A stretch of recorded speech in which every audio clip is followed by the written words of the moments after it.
Welcome to Awakenings Chapter 10. Focus on you, become your own priority. This chapter is not very big, but it talks about a few basic things, such as I'll read the first paragraph. Have no expectation of another and be true to yourself. This enables self-nurturing and you'll be at your happiest. This does not mean you won't be challenged. Just remember, your amazing life's journey inward is dependent on no one. Don't preoccupy yourself on what another should learn. Only what you need to release and learn. When you truly change, everything changes. When you truly change, you lose the attachment to change, but you may still encourage it in others. Until this happens, you cannot remain in the present all the time. We often tell ourselves that things around us must change before we can find joy. This is a false idea. So it's about beginning to trust, understand yourself on a deeper level, and begin to trust your intuition rather than change an idea because of how it may look from someone else looking in. I think this is a big one, and peer pressure comes in, obviously, where we're in certain groups and we try and behave in certain ways, and our intuition might tell us something else, and we don't have the courage to actually stay our true course. So this keeps a vulnerable place ultimately, where if we don't trust our intuition, we don't truly value ourselves. So it really comes down to, we all want to be valued. And it has to start with us valuing ourselves and trusting ourselves. If we don't trust who we are and trust ourselves and our intuition, we actually are not valuing ourselves. So when we don't feel valued and we're not even trusting and going with our own intuition, we might be hard on others, or try and demand respect and value from another. Yet in the meantime, we are not even valuing ourselves. It's a hard ask to try and seek approval and strongly request and seek value from others when we do not even value ourselves. It has to start with ourselves. So if we don't have self-respect or value, how can another person even value us? And another may value our heart or see a softness within, or see something that's unique or something to admire. But if we're not in touch with that aspect in ourselves, or we may not even be aware of it, if someone values us and we don't value who we are, then how long will that last from another person trying to respect and value us? If you don't respect yourself, how can others respect you? 100%. So therefore, as it mentions, your amazing life's journey inward is dependent on no one, just yourself. The more you rely on outside sources, the more vulnerable we become. That's a fact. It also mentions in that paragraph I read, don't preoccupy yourself on what another should learn. Often we try and assert our view on another. We try and focus and help another. And I think that's natural for us. For a lot of people, to want to help another.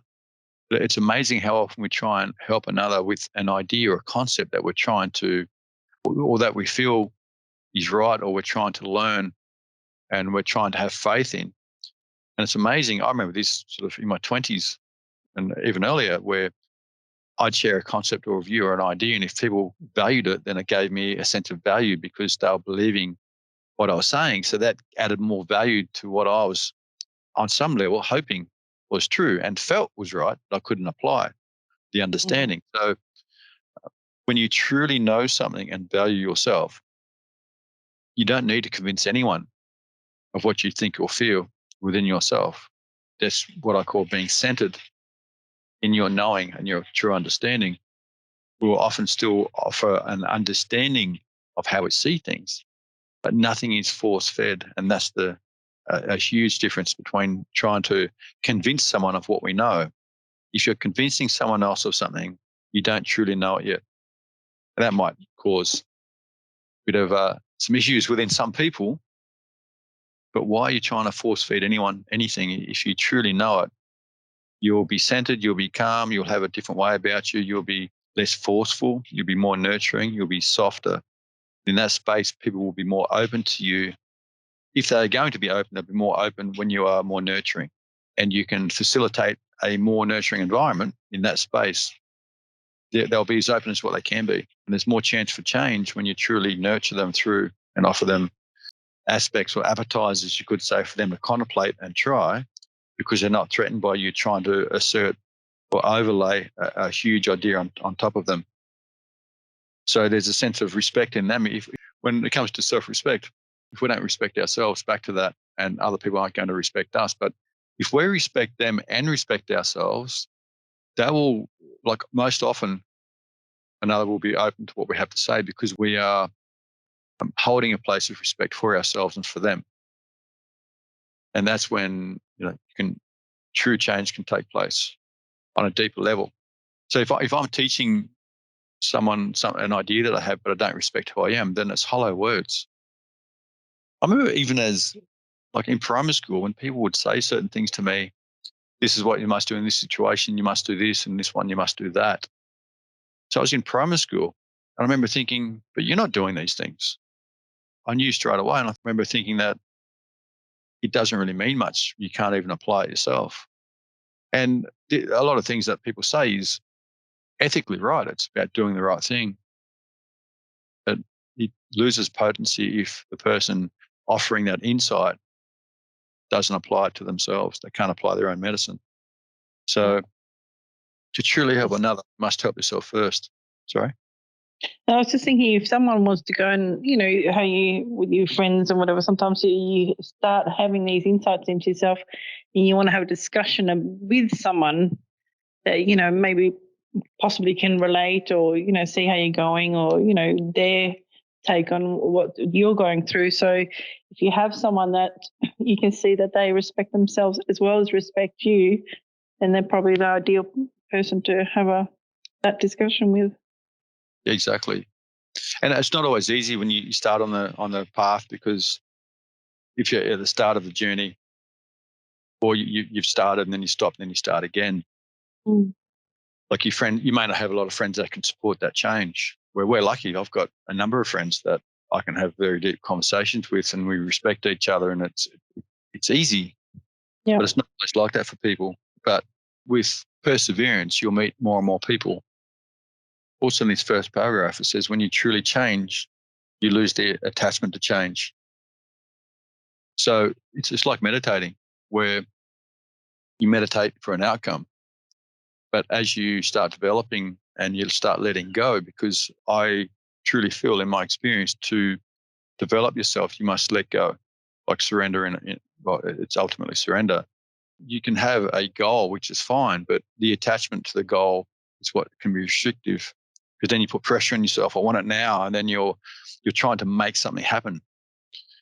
It's amazing within the psyche, for things to happen, it's not by forcing things, it's by letting go. It's different from training hard. In some ways, you can train for something, you put a lot of time in, and that's fine. It's like sowing in the soil, but at the end of the day, you must let go. You know what to do. You do the exercises, but you have to relax within the body. Let's say it's weight training or something. You're trying to relax and as deeply as you can, so you can recover as fast as possible, and that allows the body to change, because of the training you're doing. You know what gets the results. So within the psyche, it's the same thing. You do things to create change within yourself, but letting go enhances that, speeds up that change. It kind of reminds me when you're training, initially you start lifting weights and whatever, you tend to hold your breath sometimes because you're holding your breath and pushing. Yep. But once you release that, you breathe normally, that's when it works the best. Yeah, you become more powerful, you can lift more, things flow, because it's with training, or whether it's spiritual practice or whatever it is, it's about encouraging and enhancing the flow within your system, and holding on to nothing. So yeah, when you truly change, you lose the attachment to change, means that you just become more in the moment. So when you meditate to be in the moment. It's not a matter of waiting or hoping, it's a matter of just being. And that's when the meditation becomes most potent. You get lost in the moment, in a sense, or you're using mindfulness in the moment. So not a matter of, when I say lost, it's about letting go. And that can be achieved by focusing on something like watching your breath or your heart, or depending on what your practice actually is. So until you begin letting go of the attachment, and not necessarily your goals, but the expectation which comes with attachment, until you start letting go of this, you're projecting the future, or you'll look at the past to try and get it. You swing back and forth. You're not really in the now moment.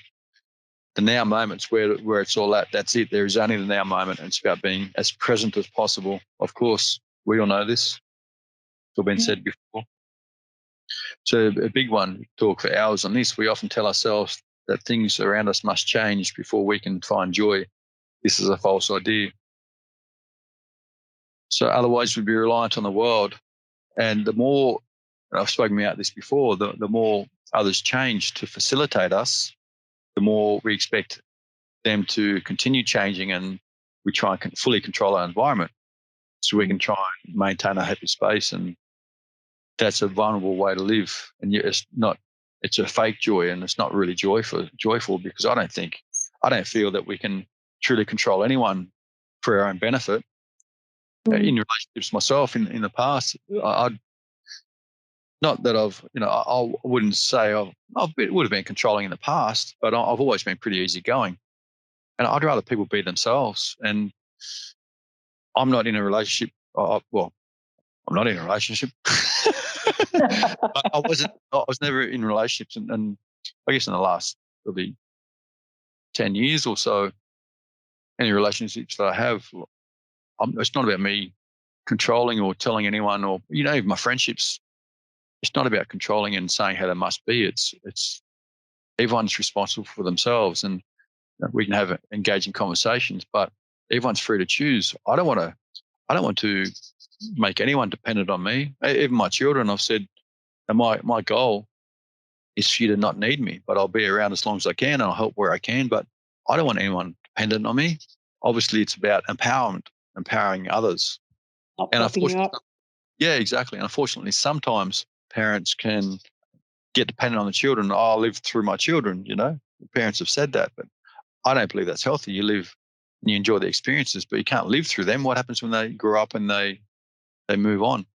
They get married, or get a life, or do their thing, get a job, work elsewhere. Then there's this void that you need to fill, where all of a sudden you have to start working on yourself. So I truly feel that instead of living through our children's eyes, enjoy their moments with them, but you can ask, well, why can't I focus on the children? Well, definitely focus on them and have boundaries and everything else. But if we don't value ourselves along the way while we have children, we don't take time out here and there. I'm not saying leave them for long periods or anything. I'm just saying in general, the children see that the parent takes time, nurtures themselves, values who they are or how we are as parents, as people who value others, value ourselves. Time is important, and we must nurture ourselves and others. Then the children will mirror that, whether they do good things or bad things. So we have to remember that we want our children to be as well-rounded as possible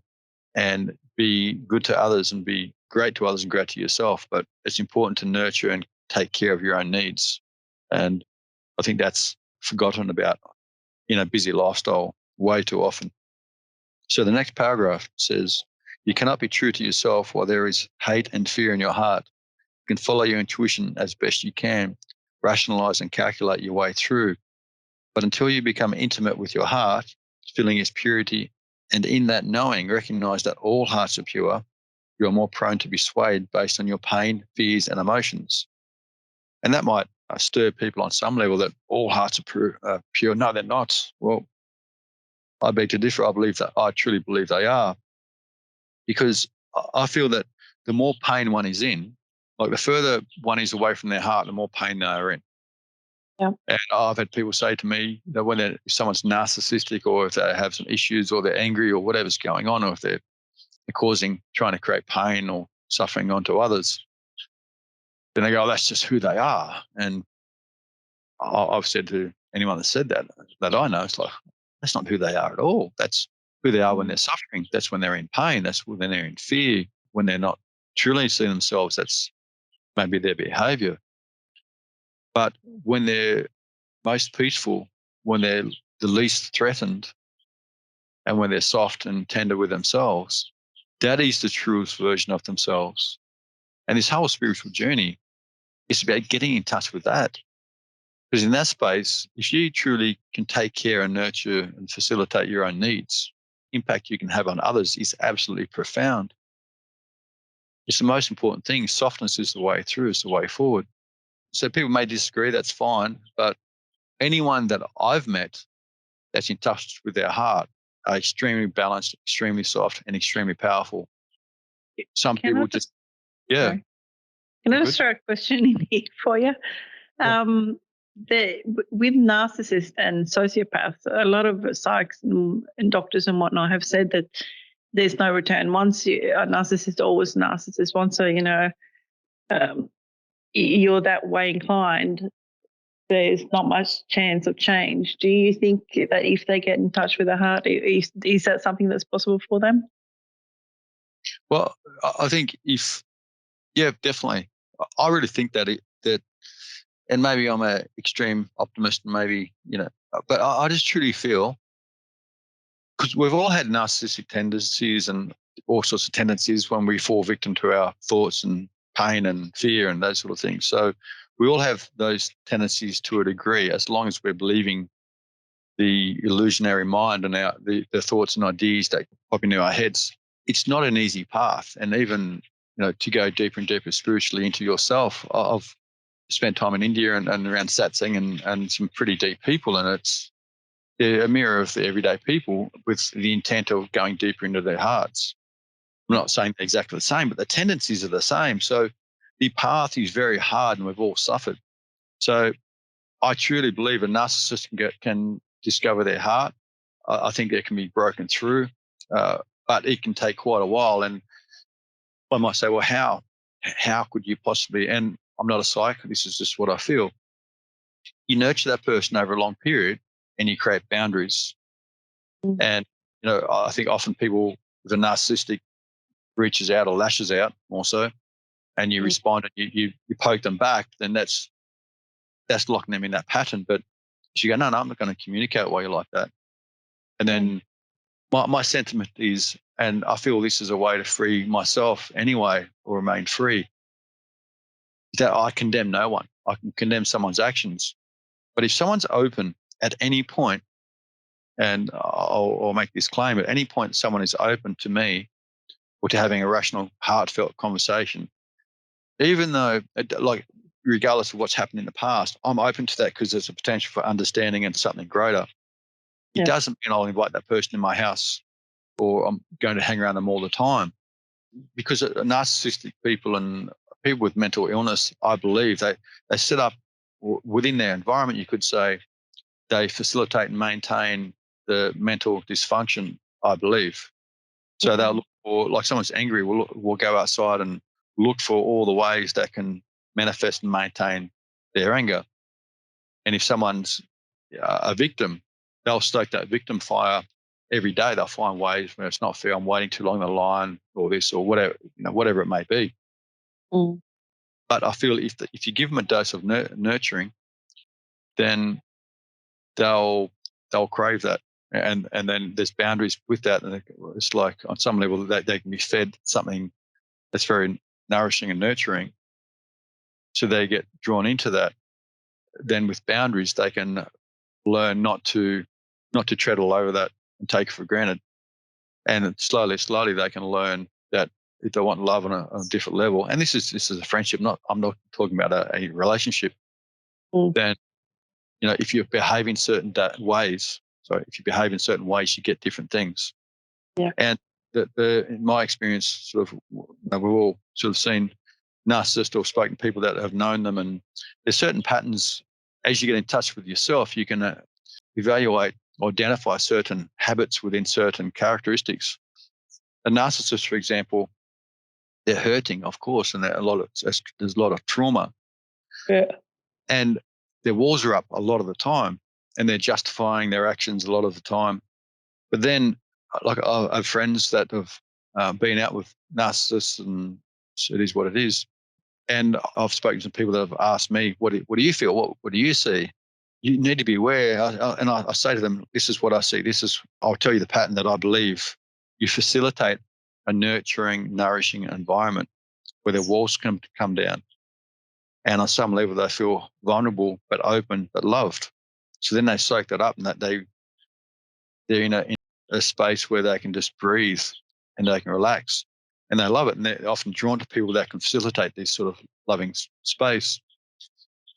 And I've said to my friends, just have a little bit of aloofness. Don't smother someone that as a narcissist or has some issues with trust or that's gone through trauma, because that vulnerability, it's nice and everyone wants to be vulnerable and wants to be open and let their hair down to be themselves. But then when they start getting into mind, then they start fearing that they were vulnerable. They'll fear being taken advantage of. And then they can trigger and react going, and then they can just go one extreme to the other. So I've said, you've got to slowly nurture them out. It's like if you have a deer in the backyard, you put your hand out and they can come to you and be close, but don't give the deer a hug. Over a period you can, or you might give it a little hug here and there, but don't walk around hugging it because you will scare it. And it's not about people being like children, but we're talking about the psyche. We're talking about the ways of the mind, the fearing of the mind, and people that have certain behavioral patterns that bring suffering to themselves and others. It's about nourishing and nurturing and slowly enticing one out because they're not going to be harmed. So there's got to, in my experience, there needs to be a sense of aloofness where you allow them the space whenever they need the space and you don't smother them. And I don't think it's good to smother anyone, to be honest. And even with children, I think it's great to love them, but allow them, a sense of freedom. That way they're free to come and go. They're in a space that there's no real obligation except to just being in heart when you're around that particular person. And it's about that balance, because certain personality disorders, they go from one extreme to the other. And so it's amazing that what they crave, often what these people will crave, it will flick a switch and they'll be fearing that vulnerability, so that they crave what they fear. But the fear is through obviously being hurt, unhealed pain and traumas. So it's softly, the slow approach in a sense. And it's just providing that environment where if one is with a partner, in my understanding, with someone that has narcissistic tendencies or certain things, like a psychopath may be different. There's something's not quite. I think there's something very damaged there, and if there's certain huge urges within the body that can be triggered, and through Ho'oponopono, I believe, and through certain meditations, you can help assist some people. But if one doesn't want assistance, and if one fully dives into, for example, maybe black magic or psychopathic tendencies, they're most likely, most of the time, I'd say too far gone. I never like to condemn anyone. I condemn their actions, but if in saying that, I don't trust blindly either. So I'll nurture and nourish hard aspects in anyone and everyone that I can, but it doesn't mean that I'll expect them, let's say, have a deep conversation with someone with narcissistic tendencies or a psychopath potentially. And not that I do those things necessarily. I don't go looking for people like this, but I'll still nurture heart and softness and empathy. I'll still nurture that aspect where I can, because that's my passion. And after a conversation, even if someone is soft and they have a moment of vulnerability, it doesn't mean I'll expect them to access it the whole time. I know there's another side. And we get a sense of this as you go deep in yourself. It's easy to get a sense of inconsistencies.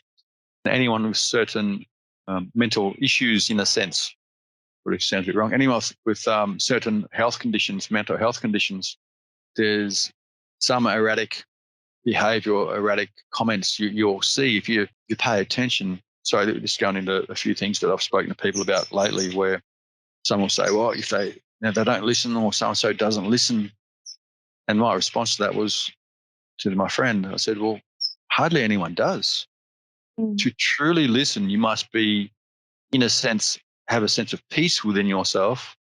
You must be comfortable within your skin to hear and understand the other person. So you have all these people, many people that have certain agendas that are looking for mannerisms in others that are similar to your own mannerism, and that's fine. That's normal to do that, but they'll overlook or overlay another person's idea or opinion rather than hear and understand the other person.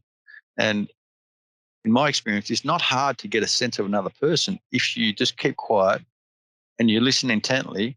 So much will be revealed of the other person. But when we're not listening, we just want them to hurry up so we can say what we need to say. We can't see anyone. It's very hard anyway. So you will find the further one is gone in a sense of mental health, or the more they're out there in a way, some people will contradict themselves from one sentence to the next, and they have no idea that they do that. There's inconsistencies. There's an imbalance within their psyche. There'll be inconsistencies within the conversation if you're paying attention.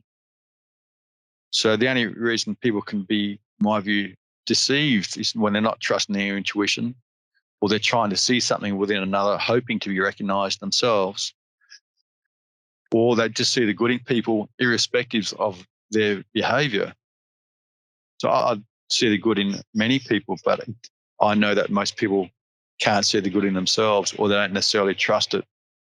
There's so many giveaways that's based on, how fast they speak, the things they're saying, certain mannerisms, their capacity to listen, their ideas, their views. There's giveaways in so many different areas if you're attuned to the conversation.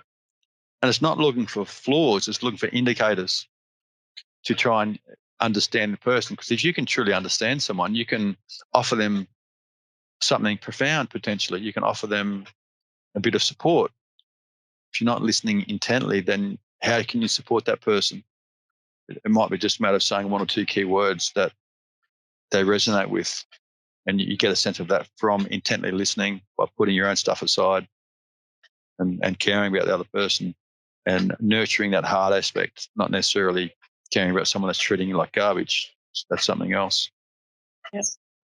So, good question once again. So, yeah, I think, there's hope for everyone if you're willing, but when there's triggers within someone like a psychopath that they, have crazy tendencies or, want to go and hurt people, then yeah, as long as they have those reactions and not looking at where these things come from, then it's not a matter of just go to your heart, just go to your heart. It's a matter of, okay, there's other ways to try and go in there, I believe, but I'm not an expert in dealing with psychopaths. So maybe, I don't know. I think that's really the key thing, though, that the person that you want to help has to want to help themselves and grow and heal. 100%. And this is a possible trap too. Like I've heard people say, I'll never do this again, I'll never do that again. And then they do it maybe a week later, could be a day later. Yeah. And I've spoken to other people who say they're lies. And this is different when you can sort of read energies. I've said to friends in the past going, no, they weren't lying. In that moment, they truly believed, and that's what they truly wanted to achieve. They didn't want to do some of these things again. Then when they fall into their victim space or their suffering, the mind will tell them to do things to escape. And this is the profound thing. The mind will say, just do this, take this, steal this, do this, eat that. And the mind, then, okay, then you might do those things. Then that same voice that tempted you go, oh, you're not good enough, shame on you. It's like, oh, didn't you tell me? And then that voice said, follow me, I'll tell you, show the way next time. But it's like, didn't you just set me up from what you told me yesterday to what I did today? And now you say I'm not good enough because I listened to you, to this inner voice. And now that inner voice is saying, you're shame on you, you're not good enough, you're not worthy. But trust me, I will guide you today and every other day. And every single day, this very mind voice in your head that sets you up for failure and wants you to blindly believe whatever it tells you, it sets you up for suffering and misery day after day after day. Yeah. I mentioned this before. No one talks about this. No one's really, but that's how it is. That's how I see it. Mm-hmm. And I truly believe it is that way. Whichever the voice, whatever the persona, it's still that voice that's, and I'm not saying the intuition, I'm saying the voice in your head that's judging you, that's saying you're not good enough, that's making you feel unworthy. The only reason one feels unworthy is because they're listening to that voice, and that voice is doing things to deem one or yourself unworthy. That is it. Stop listening to that voice that's telling you, that's giving you all the reasons why you're not good enough. And then it will tell you to go and do something else to embed more deeply its very reasoning that tells you, no, you're not good enough. You can stop that cycle. And the first way to stop that, the number one way is to become aware of that voice, and that is not your friend, and it's fooling you every step of the way. You have the right to challenge every thought that does not serve you. And by that, it's not a matter of the serving you. It's like, well, I steal a car that serves me. It's like, where it comes to serving you, ultimately, I'm talking about a deep level of something that sets yourself free. So what serves you? It's like, well, anything that liberates you, your psyche and your heart, anything that's morally and ethically right, that's what serves you. I'm talking about serving yourself on a deep soul level, something that feeds your soul. And even if it just means refraining from doing something, and yet that voice that wants to judge you, that wants to tell you that you're not good enough, will still try and put scenarios and tempt you to follow its guidance. And it's not guidance, it's a test. Those voices in your head are a test. And you've got to earn the right to be free. That's why it's not always easy. But one thing's for sure, the more you listen to that, your intuition, and not the voice in your head, the more you listen to that, the easier your journey becomes, and you'll be challenged for sure. And it talks about in this chapter, you will still be challenged if you stop depending on others. People will still try and push and test your resolve. But the more you trust your intuition, the more you live freely like that and trusting yourself and valuing who you are, the easier the journey and the path clears. It becomes far easier to navigate your way through life with a deeper sense of joy. So focus on you become your own priority. That's the basis of this chapter. And it's not a big chapter at all. So there's a few other points that's in here. That section of this chapter is we can only truly appreciate in others what we truly see or recognize in ourselves. It says, what does that mean? So instead of reading this, I'll say what it means. Basically, it means that when you offer something in abundance, it's amazing. I'll give another. Actually, I'll put it this way. When I was playing football, I played representative football in my teenage years and 20s. But in my teenage years, I was very competitive. I wanted to be, the best, and I could not. If someone said, "Oh, so and so is a good player," and I could not say. I went through a patch, and I worked through it pretty quick. But I went through a patch where if I say, "This is my misunderstanding of my psyche," how the psyche will fool you. I felt within me that if I said someone was a good player, it meant that they're better than me. And I was probably at 12 or 13, and I had to break through that pretty quick. Because I said, "Oh, they're really good," and I'm thinking, "Oh, I'm saying they're better than me." It's crazy, really. I was a crazy kid. So still are crazy. yeah, yeah. So it's matter if you feel like you're short of something. It's hard. It can be hard to say, "Oh, they're really good at this, they're really good at that." If you feel you're lacking yourself, and subtly what we can offer is a reflection of how we feel in ourselves. But when you realize something deeply, you understand. So you understand that there's an abundance within you, and it doesn't come from you per se. It comes from the divine. This is how I see it. So as you unravel and discover the abundance of yourself in certain aspects, you will see it and appreciate it and offer that understanding and insight and support to others. So what I mean by that section, saying that when you recognize it within yourself, you'll offer it to others. You become attuned, you pay attention, you're aware of certain qualities, and you'll promote those qualities in others because you'll know that you're not losing anything within yourself. It's actually, there's a merging and sharing of those qualities, and it enhances it across the board. But yeah, anywhere we're lacking is it can be hard. I think it gets easier as an adult and your understanding deepens. It's called maturing. It can be hard to recognize certain qualities that one might be envious of. So as just the next paragraph just said it, what I've just said, basically that when you recognize certain things in others, it'll encourage that aspect to grow and for people to discover more deeply within themselves. You know what they say about the qualities that you don't like as well? I've heard it time and time again when people say when you don't like something in someone else, it's because it's a reflection of the things that you don't like about yourself. Yeah, well, the way I see that is to judge another from their qualities. Like it can be like that. For example, actually, I'll address the first part of that. It's like a controlling person doesn't like to be controlled, and they won't see that they're controlling. They're saying, well, this is just how it should be, and it's about valuing everyone, but it might be valuing yourself and your needs, and you may overlook their needs. So often one that controls and is happy to control and give advice, often they won't take advice at all, and they will just, if someone tries to control them to any degree, they'll just trigger. So there's one clear evidence of that, because we all know people like that. And these people are suffering and obviously think that their happiness is based on other people not conforming to their ways. Yep. There's another way as well where you can judge someone's actions, but people confuse the actions with the people in a sense.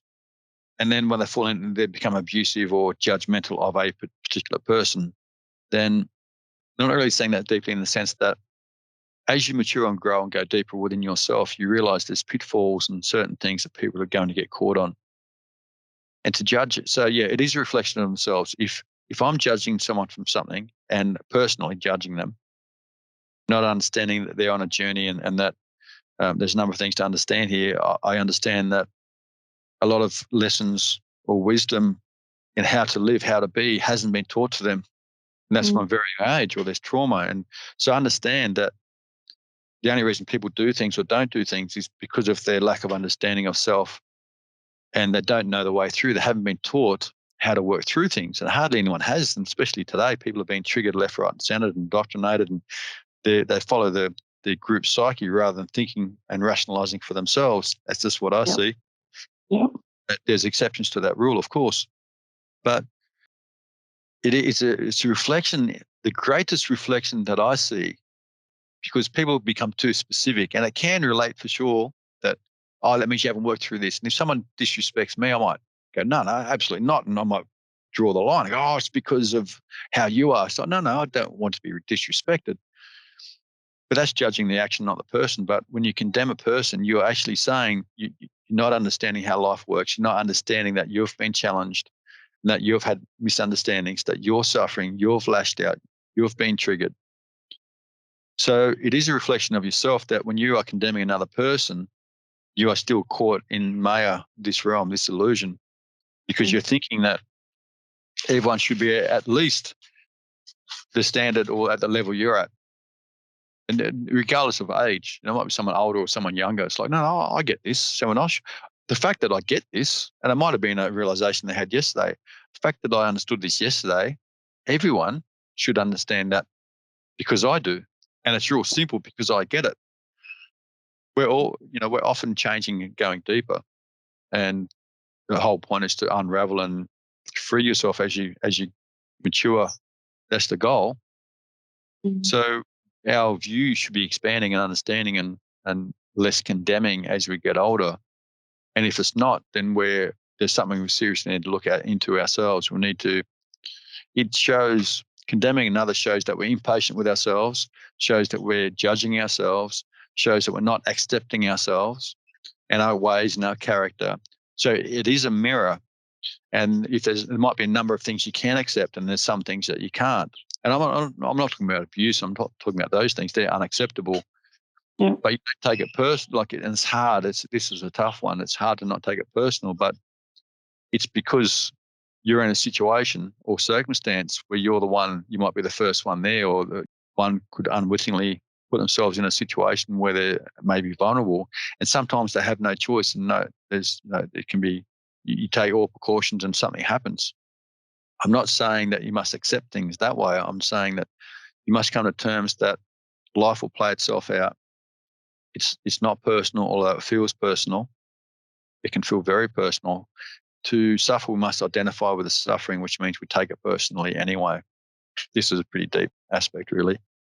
Mm-hmm. So it's about understanding that we have all gone through struggles. We've all gone through suffering. There's misunderstandings. As I have it misunderstood, so has others.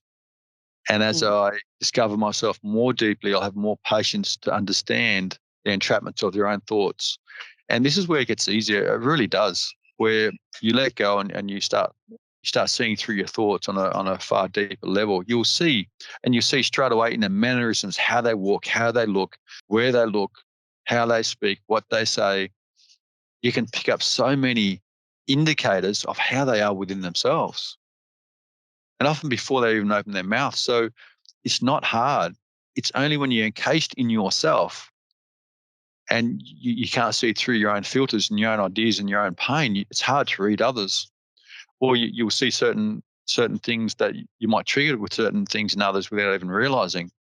But as you find peace, a deeper sense of peace, and get in touch and nurture yourself more and accept yourself more, stop falling victim to your mind, you will stop reacting to others. You'll minimize. And then if you do react, sometimes it'll be called for. You'll see through it very quickly.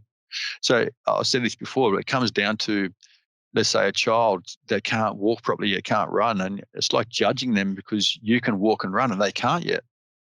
It comes down to their age, their maturity, circumstances, so many different things. You cannot condemn a child for not being able to do what you can do. We're all on different spectrums of different experience and what we've been through, and karmic things, and there's so many things at play. A great teacher, a true teacher, will not judge another. They'll judge the actions, not the being, and they'll nurture the great aspects and those worthy attributes within anyone and everyone. And even if, let's say, there's someone that's pretty dark or does some pretty dark things, like some pretty shitty politicians out there, to be honest. Just a few we can mention. Like I could wish harm on them, but if I wish for them to get in touch with their heart, some people might say they don't have a heart, but even if it's pea-sized, It's going to start somewhere. yeah. But then if they're truly in touch with that aspect, they would feel guilty and they would be remorseful and they'd try and make amends if they truly were in touch with their heart. So to wish misery on someone that's suffering, I'll put this out there and we'll probably finish with this soon, but it's a great thing to contemplate. To wish misery on someone that is suffering is enhancing their suffering. If you're not getting along with someone, let's say ex-partners or whoever, if you're wishing harm on them, that'll ripple out to your children. It'll ripple out back to you. It will make everyone's life more miserable. So if you wish them to discover their heart and to discover their softness and potential, let's face it, if you had an ex-partner, then there's something within them, something there that resonates as pure. And life will throw challenges, to everyone. And if you don't rise to the occasion, then you can fall.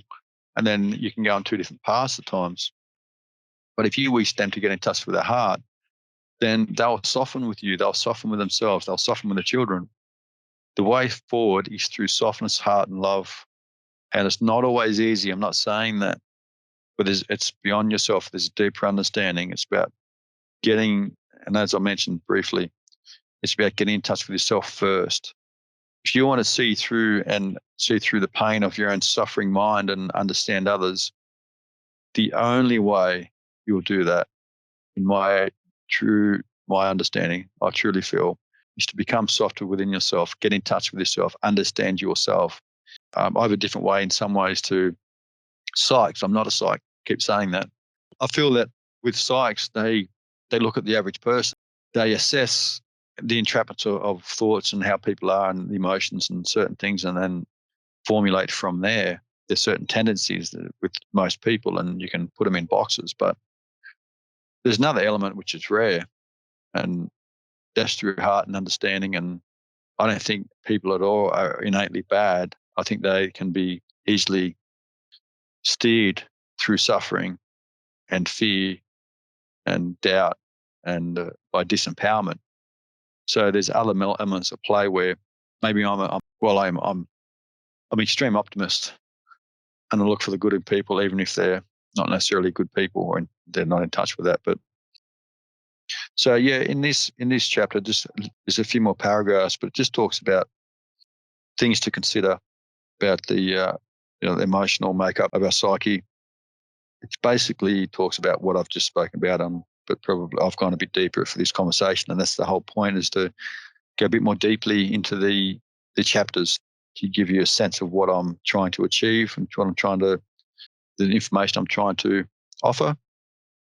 I've said that if you can know yourself, then you can know another. I feel I'll just finish with this.